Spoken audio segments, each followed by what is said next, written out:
Imitation may be flattery, but in the case of AI art, there exists a great deal of fear, hesitation, and justified grievances by artists and other creatives about the future of AI. With the recent scandal over AI art among promotional material for a future release, Wizards of the Coast has now joined the ranks of corporations exposed for using AI art in their official depictions and promotions. Today, we're going to go over the details of the scandal, where we believe Wizards is set to be positioned in the future over this issue. But also, we have our top 5 picks for the most impactful cards from Lost Caverns of Ixalan. And stick around to find out what made that cut. All this and the premiere of our brand new mailbag segment, The Rebel Yell.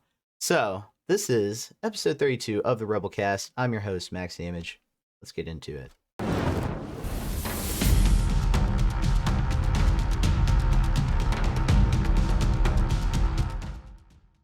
We have with us today two wonderful guests from the MTG Rebellion community. First, we have a longtime guest, Optimal MTG. How are you doing today? I'm alright, Max.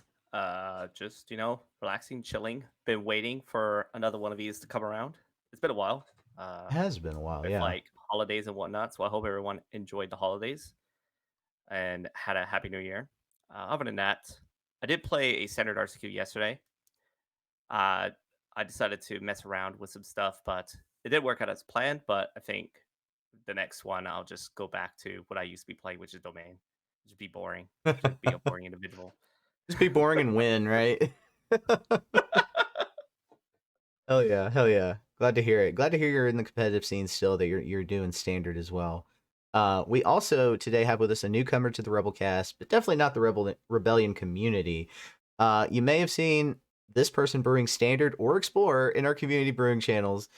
She's been super helpful to anyone with a question in that server, and so we think she's already becoming a strong community pillar. It's the Showdown superstar, Athena the Bun. How are you, Athena? Showdown Superstar, jeez. Man, I'll take it. I'll take it. I'm doing pretty well.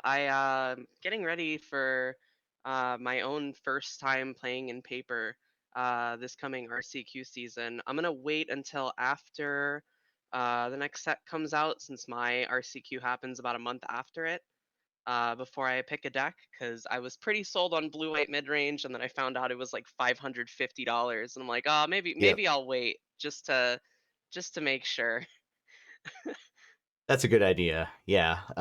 Oh my god, I'm going through the exact same struggle. I selected Boros Aggro because it was cheap, but even in that case, that was still a $350 deck. Yeah. That's not a lot. Most of your decks are going to be like double or triple that in standard. So yeah, I want to play domain like Optimal's doing though. That's ideally what I want to play. But welcome to the show. We have a lot to actually get to today. Let's just go ahead and start talking about it. With the rise and use of AI generative tools, it was bound to happen, wasn't it? We already had the case of stolen art that got reported on at the end of last year, back in late November.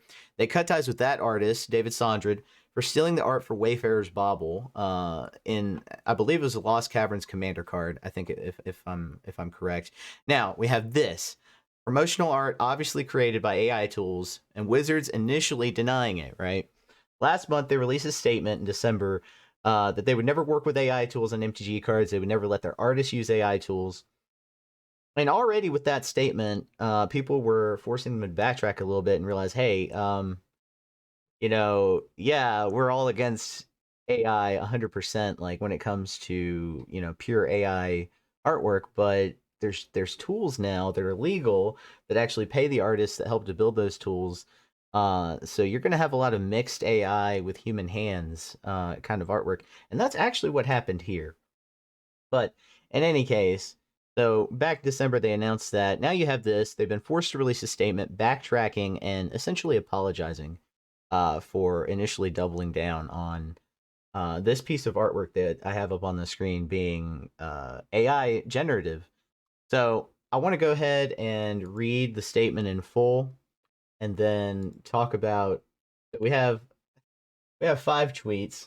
Of course, I go to Twitter, right? That's where everything is. But we have 5 tweets from Wizards of the Coast. I want to start by reading these and then reading the short statement that they have at the end.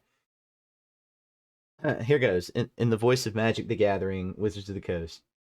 Well, we made a mistake earlier when we said that a marketing image we posted was not created using AI. Read on for more. As you, our diligent community, pointed out, it looks like some AI components that are now popping up in industry standard tools like Photoshop crept into our marketing creative, even if a human did the work to create the overall image. While the art came from a vendor, it's on us to make sure that we are living up to our promise to support the amazing human ingenuity that makes magic great. And you can see that's the only tweet that I liked out of that series. We already made clear that we require artists, writers, and creatives contributing to the Magic TCG to refrain from using AI generative tools to create final Magic products. Key phrase right there. If you're a lawyer, if Darkstream were here, would point out that that's a key phrase in the meaning of all this. And then they say now we're evaluating how we work with vendors on creative beyond our products, like these amazing marketing images, to make sure that we're living up to those values. And of course, the statement, blah blah blah. We already made clear. So this is essentially their tweets. And then the second paragraph, we already made clear that we require artists, writers, and creatives contributing to Magic TCG to refrain from using AI generative tools to create final Magic products. What's now apparent is that we need to update the way we work with vendors on creatives beyond our products, like marketing images we use on social media. Make sure that we're supporting the amazing human ingenuity that is so important in Magic. Along with so many others, we also want to get better at understanding whether and how AI is used in the creative process. We believe everyone benefits from more transparency and better disclosure, and if that were a tweet, I'd like that sentence in the whole series. We can't promise to be perfect in such a fast evolving space, especially with generative AI becoming standard in tools such as Photoshop, but our aim is to always come down the side of human made art and artists. All right. So here was the image in question. Let me full screen it for the folks at home. It was I don't remember the initial product. It was these lands done up in a steampunk style was the promo. The cards aren't even steampunk style, but anyway. So it was this promotion. So I want to turn now to our guest for this first question of the day, and I want to begin with Athena. Right, newbie, you gotta get introduced. So you're going first. Where do you see this situation going? Honestly, is this what one could call a PR nightmare for Wizards of the Coast, Athena? So I think based on the community perception, like yes, like 100% this has been like a pretty bad PR moment for Wizards. I don't know if anyone can really disagree with that too much, but I think the bigger question is like how much does the community really care? Like obviously like a bunch of people like had a bunch of outrage on Twitter and Reddit that if they ever see, these like doomsayer things, if they ever see Wizards of the Coast print a single card in one of their sets that has AI generated art, they'd stop buying Magic cards altogether. They just proxy everything from there on out. But like, how likely is that? Like we call it cardboard crack for a reason, right? Like people are obsessed with this game. People buy cards like by the thousands of dollars sometimes. Yeah. And I mean boycotts like work. I mean we can see it right now. Like Starbucks is going through like a pretty bad like financial situation Oh because of the yeah. boycotts going on with that. Um, but I think like I don't know, because at some point it's gonna be really hard to tell like what's AI generated and what's like completely man-made, right? Yeah. And I think Wizards is going to end up putting AI art into the card art, like whether they know it or not at the time. Um, I'm also curious, like what happens if Wizards just goes back on this and says like, yeah, we approve AI art now, and they like three cards in like a set, two sets from now end up with AI art. Like, are you going to keep buying Magic cards? Hmm. Hmm. You know what I That's mean? Like, yeah. That's a really good point. You raised a really good point, and especially when you talk about boycotting. Of course, we're seeing in the case of Starbucks, they're losing millions of dollars. But every product market is different, and Magic is not only a niche product, but there's a cult-like status around it, especially regarding the community. So, yeah, I don't know how much the outrage is real. We always like to say anything we see on Twitter or social media is 1%, if that, of the conversation from the actual Magic community.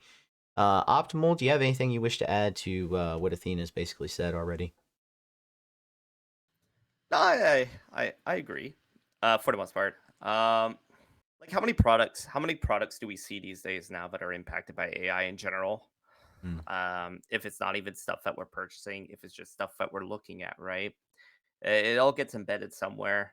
So unless you just stop consuming or stop using the internet, like it's one of those inevitabilities. Mhm. It's really just like, what do you consider is um what's the word, tolerable, I guess. What's the tolerance Ah, level, I guess? What is considered too evil, I guess, yeah, right? Because the morality of the situation obviously will depend. Um, like I understand, AI takes away from people's actual work. People who make a living doing art, some kind of editing of any kind. Right? I get it. I yeah, understand. Um, but our community, right? Where we're so embedded in the internet, like could you imagine what life would be if we just stopped using the internet? Or just any form of design mechanism? Like, it's hard. Like, I know there's a lot of people who are born today that never knew what life was before that. So I get it. The whole boycotting situation, Wizards been through a lot of boycotting oh situation yeah, over the decades, right? So this is nothing new to them. And obviously, the article they wrote on the main website just sounds like a typical corporate PR thing, right? So they're trying to limit the aftermath damage here, but like there's only so much they can do, and there's only so much they can control, right? For example, that you brought up the whole AI art that was on a recent commander card that was taken from Wayfarer's Bauble, right? Like what was it, the backdrop that was reversed? Was that the one that we were talking about, or is that a different card? yeah, It's yeah. It was stolen like art, half right? the picture was this backdrop that was just completely taken. Yeah, Yeah.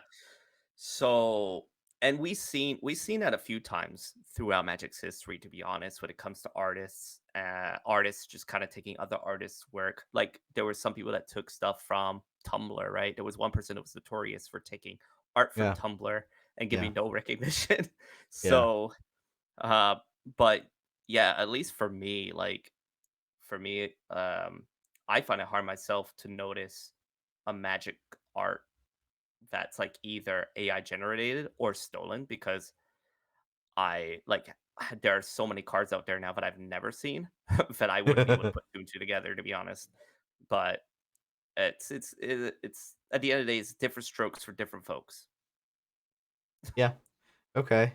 I think you raise a good point with the specter of technological advancement, right? That in the past we could almost make similar arguments during the very early days of painting, right? Maybe the advancement of a way to stretch canvas a certain way is so phenomenal and so foundational to, to painting that people call it cheating if you use that and not the old way of doing it. There's several tools that have developed to help artists, and I think before the SAG-AFTRA, the Hollywood strikes, the writer strikes about AI being part of the issue there.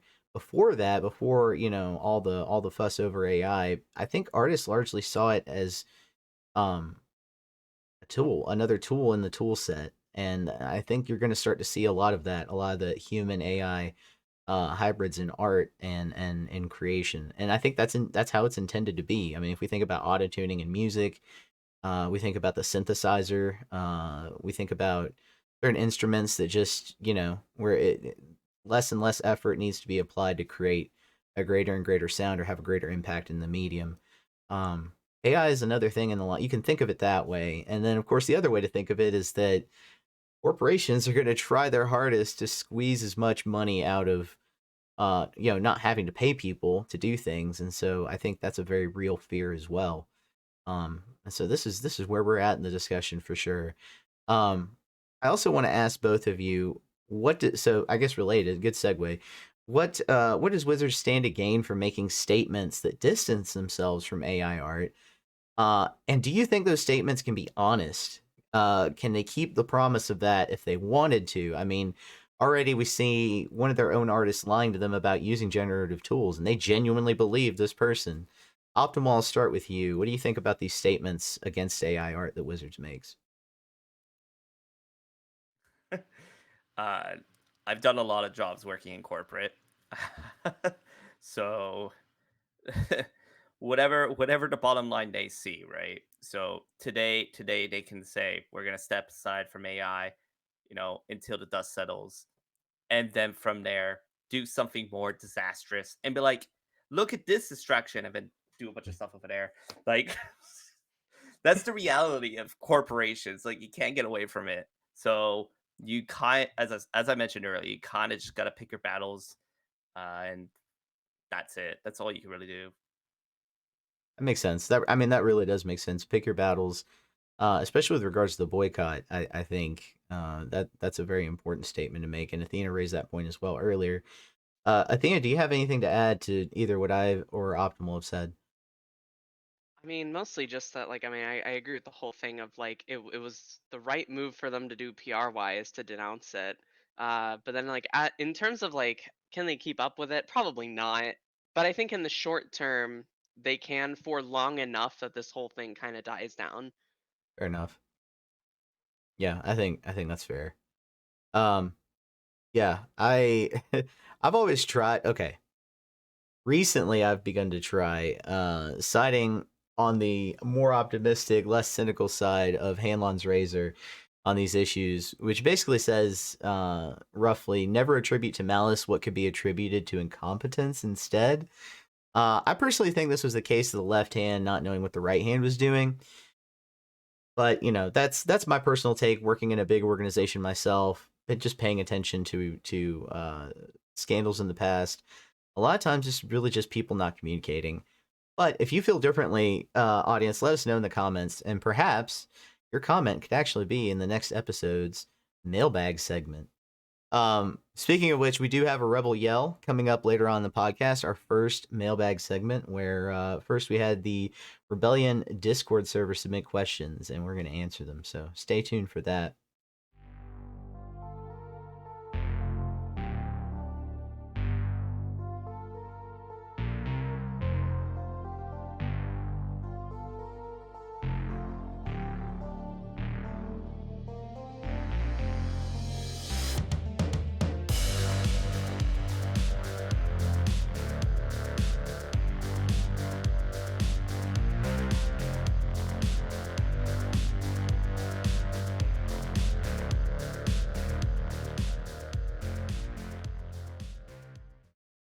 For now, though, let's turn our focus back to the game itself. As much as I love talking about wizards and talking shit, so to speak, I think it's important sometimes to talk about the game too, right? And I think that's our bread and butter here at the MTG Rebellion. In this segment, I want both of our guests to select our picks from the Lost Caverns of Ixalan for the top 5 most impactful cards. So each of our guests is going to give their top 5 most impactful cards in Ixalan. That means we're going to consider the card's impact on any format, any number of formats. The more formats, the better.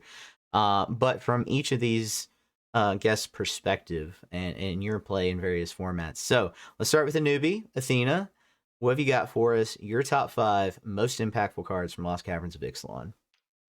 All right. So first of all, I can't count this because I don't really think a single card impacting like one of the least played formats in Pauper matters too much. But shout out to Goblin Tomb Raider for how it's been doing in Pauper. Love that card for an artifact land format. Um, but anyway, so my top 5 criteria is based pretty much in Standard and Pioneer because those are the formats I keep up with. And I'm judging them based on like their top tier competitive playability in both. So no Bat, no Carnosaur. I know there's like the Ah, Quint combo deck in Pioneer. It's kind of fringe at this point. It's fallen off compared to like a bunch of other decks. Um, so number 5 starts with Get Lost.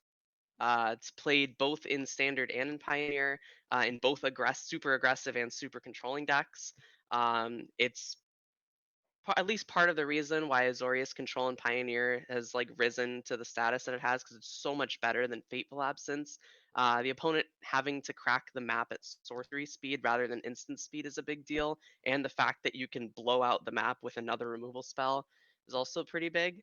And then for aggro decks, like they don't even give the opponent the chance to use the maps. Um, so I think that's my number 5 for that. Uh, 4 would be Inti, Seneschal of the Sun. Pioneer's seen this card a bit more than Standard has, especially since like the Smuggler's Copter unban leaves it with like the perfect partner in crime for like aggressive red decks like Rakdos and Gruul. And then Standard, it's given humans a reason to splash into another color. I don't think Anim Pakal is enough by itself to get humans to splash. I think it needed Inti. Um, but it kind of gave humans some new tools in their toolbox, so to speak. Yeah, Number. very Oh, very good sorry, go pick. ahead. Sorry to interrupt, but very good pick. I'm personally running Boros aggro and standard, and I totally agree with what you just said. Anim Pakal plus NT at the very least are reasons to go red. Maybe Imidane's recruiter as well, but I think Mm. those are some good reasons. Sorry, go ahead. No, you're okay. Number 3 in my list is Geological Appraiser. Would probably be number 1 if it wasn't banned so fast in Pioneer. Um, it's like the standard version of Bloodbraid Elf, and it was like when the set like was spoiled during spoiler season. This was my pick for like top card of the set, and it has impressed. In standard, you see it as a 4 Evan Rakdos mid range. You know, it comes down turn 4, does the Bloodbraid Elf thing just without haste. Um, and then in Pioneer, it spawned that 1 card combo deck that was so heinous that it's one of the fastest bans in any format ever. Um, so yeah, that's like a pretty solid number 3 for me. Like I said, it'd probably be number 1 if it weren't for the Pioneer ban. Um, so number 2 on my list is Cavern of Souls. It's the reprint Cavern of Souls. Since its introduction in Standard, it's arguably the only reason Domain still exists in the current meta. Um, and it's seen in every Kindred deck that you can imagine in both, well, for the most part, in both Standard and in Pioneer. And it's just going to get better over time. Wizards has said something about wanting to make more archetypes pushed around like Kindred themes rather than just mid-range control, aggro, etc. So if they keep up with that promise, then this card's just going to get better over time. And then number 1, it's probably pretty boring. Um, I'm gonna say the Restless lands, specifically Restless Anchorage and Restless Vents, so the Azorius and Rakdos ones. Um, they're gonna see play in every Azorius and Rakdos deck for a pretty long time in both Standard and Pioneer, I think. Um, Anchorage has even seen some like play and like modern takes on Azorius control, even if the deck isn't the best. I'm actually glad one of the most impactful cards is a creature land, since I think it's creature lands make pretty much every format more fun. I don't think there's anything inherently super unfair about creature lands. So yeah, Okay. that's my top 5 to 1. Okay, Athena. Athena, okay. I see you. I in particular, I do appreciate that number one pick. I remember being a player in Ikoria, Strixhaven Standard. We actually had the creature lanes back then, with and I loved using them. They were awesome. They were great to have in Standard. Hall of the Storm Giants, the Hive, the Den of the Bugbear. Den of the Bugbear was my favorite. And then they took those away, right? We didn't have creature lands for quite some time, and there was just a vacuum for control decks after that to have that late game win con. So yeah, creature lands are back, and there's a ton of them. Gotta love it, and they're available in like all color sets. I really do appreciate that. But yeah, all right, pretty cool picks, pretty cool picks. But let's see if Optimal has even better ones. All right, Optimal, take it away. I think Athena left out the biggest one of them all, but I'll get to that in my number 1. All right, all right. I'll do an honorable mention. There's Amalia, which obviously in the Amalia combo deck in Pioneer. So that's I'm just Yeah. looking at that solely in a singular format situation. Same thing as trumpeting Cardosaur. Ever since the banning, it kind of fell off the map a little bit. The deck still runs around, but it's little less. But it's still there. It's changed a lot actually, but it's more or less it's zoned down onto specifically the treasure making sorceries and instants like Mammoth Okay. Opus and Creative Outburst, and then you just kind of do that stuff. Um, but I would say my 5 are again Cavern of Souls at number 5, just because Cavern of Souls before getting reprinted into Standard, it's already doing its rounds in Modern for the longest times, right? But now it gets to do some work in Pioneer and a lot of work in Standard. Again, Domain, big place. But some of the other type of decks or creature decks, for example, like soldiers, um, sometimes black red. Sometimes they'll put it in, make Carnosaur, because making a Carnosaur uncounterable is just nuts. It's really annoying. Mhm. Yeah. um, Number 4, Warden of the Inner Sky. Ooh. That I count as a double feature, Mm. just because it sees play in standard. In Mm. like some like there are two different variations of the soldier stack. One that wants to be more Knight of Air, more Convokey, one less Convokey. Then you also have obviously the Boros Convoke deck, which is going to get more cards when Carlo Mana comes out, the new Thraben Inspector functional reprint, right? And then in Pioneer, it's in Boros Convoke. It's just really nuts.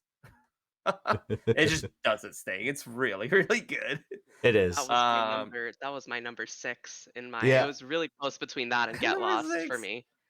That's a good one. That's a Uh, good one. in number 3, I have Inti. But yeah, Inti sees a lot of play in red, and red X min range decks in center right now. Also sees play in black red, the boogeyman of the 4-man, obviously. Yeah. Like no surprise, one of the boogeymans. Number 2, Get Lost. Simple remove card. Even though I despise the card a lot, not for my concept of it being good, but more of the sake that the decks that need to play it, it's great for them. So the control decks is very good in control, but I think it gets overplayed in Mm. other archetypes and it shouldn't be there. But for what it does is good. Mhm. For when the mats are just completely irrelevant. Now the number 1 card, Tishana's Tiebinder, Oh. literally impacts modern, Pioneer, and Standard. Yeah. You know how busted this card is in Modern? Yeah. Yeah. Card is Yeah. insane in Modern. Yeah. Did you know that there is a trigger for when Crashing Footfalls goes from the last suspend counter to going onto the stack? That itself is a trigger, Okay. which you can counter with Tiebinder, and Okay. then makes the Footfalls stay in exile permanently. So does Wow. Tishana see Pioneer play? I haven't seen it like going through deck lists when I was running through. I mean, I'd be surprised if it doesn't. Like Yeah. it should see play in some like blue white decks, like in sideboard sometimes. In what blue white decks though? Like you're probably not playing it in control. So the next what Spirits, which like fell off the map. Spirits is unplayable now. Don't play Yeah. Spirits. Yeah. So Yeah. I don't think maybe Rogues, but like Rogues is also like not the greatest deck. I mean, it'll like the thing with Pioneer though, it kind of ebbs and flows. Hmm. So like, I would That's not be fair. surprised if sometimes we'll see play, sometimes it won't. So like, it's in and out of Pioneer, but I see it in Pioneer at times. That's fair. Um, but and then in Standard, it's also just nuts, right? Yeah. Yeah. Today I was on ladder, and I think Athena saw it. My opponent attacked their invasion of Amonkhet to reduce it to 0. Then there was a trigger that went on a stack saying, when this runs out of counters, exile it. I played Timebiter, countered that trigger, and then went straight to the graveyard. Hmm. It's great against the Kamigawa sagas that flip too. It does the same thing there. Yeah. So I'm Ooh. like, On the modern thing, I don't keep up with modern, so I was not aware of it in modern. oh yeah, no, it's everywhere in But Modern. yeah, You I'm can not play blue, surprised. just jam it. I'm not So surprised. good. Yeah, but I was going off of standard and Pioneer, and I haven't really seen it much in Pioneer, so that's why I didn't include it. You both had very That's good fair. top fives. I really do think you both had really good top fives. Discover is, I mean, come on, it's Cascade, it's awesome.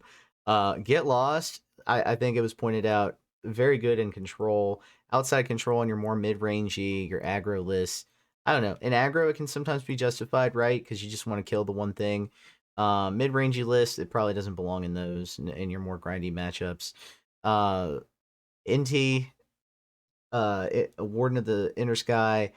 in that Boros Convoke deck. We took that to DreamHack, and Darth Rictus got a winning record with Boros Convoke in a tournament where that deck got less than 50% win rate overall. So I'd say either he's a really good pilot or that particular build worked out. I don't know. I'll say both. But Cavern of Souls, that is yeah, domain, it makes domain relevant, it keeps domain relevant. I agree with that.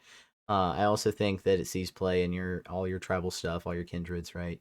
Um is there do we know of any kindred decks coming in the next set? Like what's the major what's going to be the major thing other than clue tokens? So I mean, we've seen the one card that's about detectives. I don't think that's gonna Okay. go anywhere. Yeah. Humans pretty much always get support in every set. I think like further down the line they have a set that's like almost like it's not quite Lorwyn. It's like some other Yeah. It's set that's like close to the that. Burrow Yeah. Feyburrow set or whatever it was called. Yeah. Yeah, something like that. That one I imagine will be full of kindred archetypes. Probably. Thank you for your picks. Folks at home, comment, let us know what you think. What are your picks for the most impactful cards you've run across? Cards that you keep running into on ladder, perhaps, from Lost Caverns of Ixalan. The reason I brought up this list is because I really wanted to make the greater point. This set, I think, more than a lot of other sets in recent memory, I don't think that's a hot take, has had a huge impact on Magic overall. Whether it's casual commander, competitive commander, standard pioneer, modern, you name it, it's had an impact. It's wild to see a standard set. I feel like they almost shifted, dare I say, design mechanics just a little bit for Ixalan, and you'll get to see that when Say the Meta comes out later this week. Just my God, how many creature decks are back doing their thing? But I don't want to steal our thunder for later in the week. I wonder if the folks at home agree with our choices. Leave us a comment with your personal picks and what you keep running into. Interesting comments, of course, are going to go into the mailbag. So hopefully you'll see yourself on the next episode. Speaking of which, we're squeezing one more segment into these episodes. We're calling this one the Rebel Yell. We've selected questions from the MTG Rebellion Discord server for this first week of the Rebel Yell. In the future, we'll take from comments on the YouTube, on social media, and whatnot. If you want your question read on the Rebelcast, submit them to our Twitter, Discord, comments below. I've selected 3 questions, so here we go. Question number 1. We had to start, of course, with a question from Darth Rictus. Oh man, when he asks questions, it's less like a mailbag segment, more like homework. Seriously, kidding though. I picked an easy one out of the 4 he asked right away. He was first too. He was just like bam, bam, bam. So Darth Rictus asks, what kind of MTG content do you find the most compelling to watch, and why? I'm gonna pick on Athena. I want Athena to answer this. What's your most compelling type of MTG content you like to watch? So I had to think about this a lot for my trial of knowledge. Because I Ah, picked the option that involved like talking about the streamers that you enjoy. Um, the conclusion that I ended up on was that I actually care a lot more about the personality of the person, like rather than the type of content that they're doing. My favorite Magic streamer is Crokies, mm. out of like the big names. And Crokies is a good example of this because he's not really doing anything particularly unique in terms of like the content on his stream or YouTube. His YouTube's just VODs of his stream playing the game. There's very little editing involved, but his ability to like be an entertainer during like the slow points of the game more than makes up for that. And he's just like a fun guy to listen to because he makes fun of his chat for like their really brain dead takes all the time. Any way to incorporate that into your stream or into your content is very good, very good. You have to be creative to deal with chat at times, especially on Twitch. Optimal, Mm. what's your response to this question? I understand that a lot of people who are streaming put on a face, right? Right, right. That they want their viewers to see. That Hmm. is generally different from how they are in person. Of I course. get it. Yeah. I get it. However, for me, that kind of thing bothers me. Yeah, so you're like bothered by like performative content is yeah, probably a fair assessment. and that's probably why, and that's probably a big reason why I don't watch much That streaming makes content sense. because I know a lot of people are just putting on a face and not being real. And at that point, I'm like, I'm getting nothing out of this.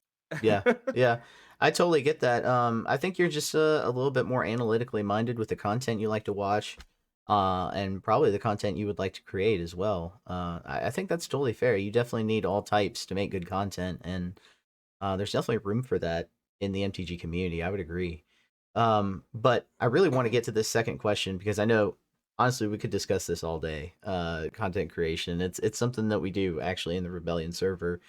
If you're a small streamer, small MPG streamer, come by. You can contribute to that conversation. Join the Discord. Links in the description. But let's get to the second question.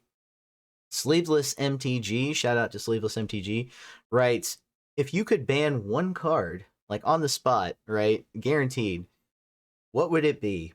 I suppose this means any format. Let me give my take first. Personally, and this is just a grudge take, this is not practical at all. I would ban Cauldron Familiar. I don't care if that deck is dead right now in Pioneer or not. Ban that card. Like, it should not exist. It survived way too many bannings. But what about you, Optimal? Ban any card. Can I ban a format? Oh, Can I just ban modern? Just ban modern. oh, that's juicy. That's juicy. Right? No bridge between Uh, Pioneer and like Legacy Vintage. Just Legacy Vintage and then Pioneer and Standard. Oh no, I think man. yeah, I think modern's a dumpster fire. It's a mess right now. It's still a mess. Yeah. Obviously, they banned the wrong card, but I won't go deep in that because that's not our community here. They want to hear arena formats. So Not necessarily. Not necessarily. so if I were to ban one card in standard, I would probably actually no. I won't say ban the bat because the Hmm. bat is an unfortunate necessary evil. Okay. I think I'd still say ban Shieldred. I don't know. Okay. I still think that I mean Tidebinder helps ease things a little bit because it's always fun when the trigger on a stack for them to gain life. I go Tidebinder, counter that, and it becomes just a 4 mana 4/5 with no abilities. That's fun. But uh yeah, I would still say ban Shieldred. I think another year of that in the format still to Mhm. come is just gonna be super obnoxious. And if I were to ban something in Pioneer, is Amalia too good? Would Ooh, you I would don't you know. say would you say it's too good? I don't I know. think I think I think there's. it follows the same pattern as Greasefang in a Hmm. way, right? Hmm. But it actually wins the game if you Yeah. get the nuts draw. And Exactly. so I think it also in a way is kind of related to the appraiser combo, right? Because I Yeah. mean, why did they Yeah. ban appraiser, right? It's because you can go turn 2 instant speed, discard magma opus into turn 3 appraiser and instant win the game. Yeah. So it Yeah. depends which deck do you think it's closer to, Greasefang or Appraiser? Yeah. I think that's more of a grease thing. Yeah, I think it's more of a Greasefang. I don't mind Amalia in the format. I much prefer the Amalia deck over the Devotion deck being the top deck in the format. So yeah, I'm totally cool with Amalia. Hell yeah. Speaking of which, Athena, what would you ban on the spot? Oh, we gotta let Optimal pick his Pioneer card Oh, though. oh, oh. I thought it was I Oh. thought we go ahead. Amalia. I Oh, Oh, is thought it it was okay. Amalia? Amalia. Uh oh no, that's right. Ban Smuggler's Copter. Get it out of here. Done. Ooh, Oh, okay. reban. Reban it. Okay, Reban it. Yeah, yeah, okay, yeah. We okay. don't need That's it around. spicy. That's a spicy take. Go ahead, Athena. So okay, I'll get my Pioneer one out of the way, just because I didn't give as much thought about this one as I have about the standard one. I don't necessarily think Pioneer needs any bans, but if I had to ban something in Pioneer, it would probably be Fable of the Mirror Breaker. Mm. Um, Hmm. just for the sake of getting people to shut up about banning that card. It doesn't need to be banned, but so many people are begging for it to be banned that I'm just tired of hearing people complain about it. That's fair. So, yeah, that's my Uh, Pioneer pick. okay. But for Standard, I've done my research on this one, and I have been mad about this card since its inception in Standard. Okay. So, since I'll just use the recent set as an example. Since Lost Caverns of Ixalan, we have seen bats, tidebinders, and other forms of disruption combined with aggressive creatures to make these decks that are poised perfectly, in theory, to beat Domain. And on Hmm. the other hand of the spectrum, we have Rakdos, Orzhov, and Golgari using the same disruption, but now with like Cruelty of Gix, Breach the Multiverse, or Virtue of Persistence to try to reanimate the enemy's Atraxa for their only way to beat Domain consistently. So we've hit a Hmm. point where every deck in the format needs either black for hand hate or blue for counters, or else they auto lose to Domain, or they need to kill on turn 4. And even that's not fully consistent because they can get turn 4 depopulate or Sunfall. And then, so as per MTG meta, Domain currently stands at a 13% meta share. It's tied with Esper midrange. Since November, has a 55% win rate. Now, when every single deck is forced to run specific colors to deal with you, when every single deck has to either kill by turn 4 or play your own cards against you, and when every single deck is dedicating 15 or more slots out of their 75 just to beat you, and you are still the most played deck with the highest win rate, there's a huge problem. It's the same argument that was used for banning Karn for mono green and Pioneer, Mm. where Mm. 52% win rate, every single deck was poised to try to beat it as much as possible. Get rid of Atraxa. It's not an appropriate power level for standard. It's always the best thing to do. The only time that Domain hasn't been at the top of the meta was that control winter that we had in summer. Other than that, it has been the top deck in the format basically since its inception. I want it gone. Atraxa does not belong in standard. You will Ooh. see significantly less bats if Atraxa is gone. You will probably see a little bit less Tidebinder, and then sideboard slots can free up from having 3 Duress, 2 Disdainful Strokes, and Negate, and maybe some extra cards from like half the decks in the format. Yeah. Yeah. Honestly, you get rid of Domain, you get rid of Disdainful Stroke altogether in my sideboards. I mean, everything else is below 4 mana, below 3 mana. Hmm. Wow, heads will roll. That's I don't think that's a hot take. I think a lot of people have had that take in the past. We genuinely thought here in the Rebellion channel that Atraxa was going to be one of the cards getting the standard ban. The last time we saw standard ban. So, yeah, I might agree with you there. Even though I'd like to play Domain. I honestly, does Domain survive beyond Atraxa? That's another question for another time. But in any case, hopefully those answers stirred up some hot takes. Let's get to our last question. This comes to us from Matt961 Rune 20 asking, what's the proper mix between ripping packs and buying singles for the standard season? That's actually a very good question, Matt. I'm all for singles myself lately. DreamHack, I bought my Pioneer deck, my standard decks kind of on the spot. But, pack opening content, if that intrigues my personal audience, I could be convinced to change my mind. What about y'all? What do you think about ripping packs versus buying singles? So I'm gonna mostly leave this one to Optimal because I have only ever played on Arena. Other than the only thing I want to add is standard decks being the same price as Pioneer decks makes me really not want to buy singles in standard. That's fair. That's Uh, fair. yeah, that's the only thing I'm gonna add to that. Optimal, what's your take? So always buy singles, Hmm. never buy packs. That's pretty much it. Yeah. Because what you're spending what's the markup now? $6? Oh no, but I guess in the US it's cheaper. It's like $4. Yeah. So $4 a pack in the US, $3. In Canada here, it's like $5 or $6, whatever, Wow. uh, or it's something like that. And the odds of you opening a pack and opening something that's $6 or more is generally halfway, right? So, like, I think a lot of people have complaints about opening packs as a form of gambling, Hmm. and right, and people sometimes have qualms with that. But I think in general, you should buy singles because, like, what is the chances that you buy one pack and open Wandering Emperor, then buy another pack and open Wandering Emperor, then buy another pack and opening a show? You know what I mean? Yeah. Like your Yeah. luck would have to be so insane. So, and then you buy a box and you don't even open a shield druid, and you're like, well, That's $100 down the drain, considering you could have just used that $100 to buy a shield or two. Like, you know what I Yeah, mean? Like, yeah. You make a really and I good know point. there are people who make comedic videos Mhm. specifically about cracking packs, and it'd be like, and then they pretend that they have like the little voice on the shoulder, like, it's okay, just buy more. It's okay, you'll get there. Just buy more. so Oh Lord. Yeah. so overall, yes, always buy singles.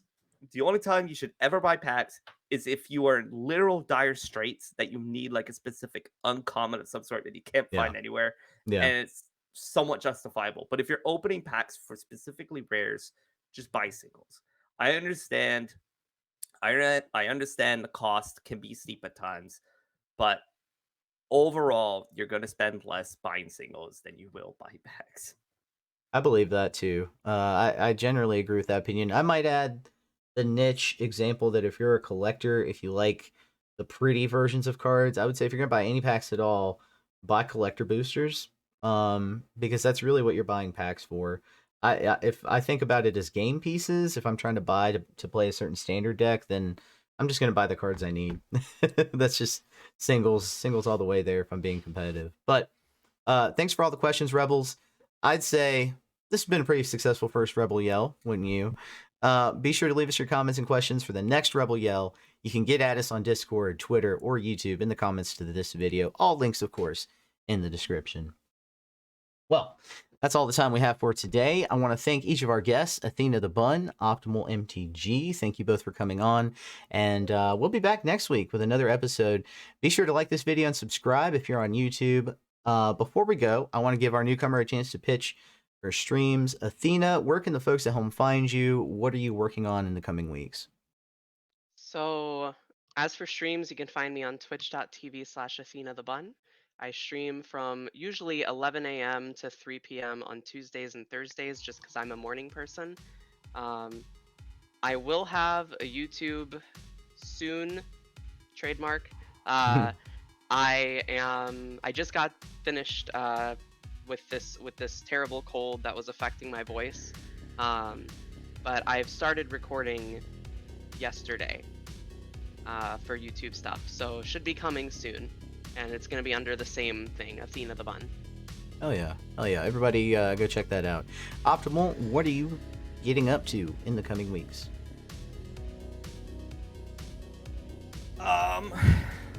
Pretty much just more streaming currently at the moment. I've been streaming Monday to Friday from like 2:30, 3 p.m. Eastern time all the way to about like 8:30 or 9 p.m. Eastern time, just because I'm still currently in between work. Yeah. But otherwise,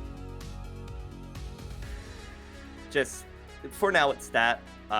Going to finally get back to editing videos now, but I'm like kind of gotten from underneath whatever all this other stuff that I've had to deal with, personal life stuff. Yeah. But also, interesting news, which I was going to make an announcement later on Twitter, is I've been approved to be a creator at Magic on Amsterdam. So, oh, yeah. Any of my European fans out there, look out for me showing up late June. Oh yeah, dude. And we could go walk the streets of Amsterdam. Oh yeah, I hope you take a lot of photos. That's congratulations to you for that. Y'all go check out Optimal MTG on Twitch and YouTube as well. Go check them out. All right, check them both out along with all our other wonderful Rebel streamers and competitors. Don't miss the Streamer Showdown every Wednesday. Athena the Bun, Optimal will participate in that along with myself. And until next time, untap, upkeep, resist.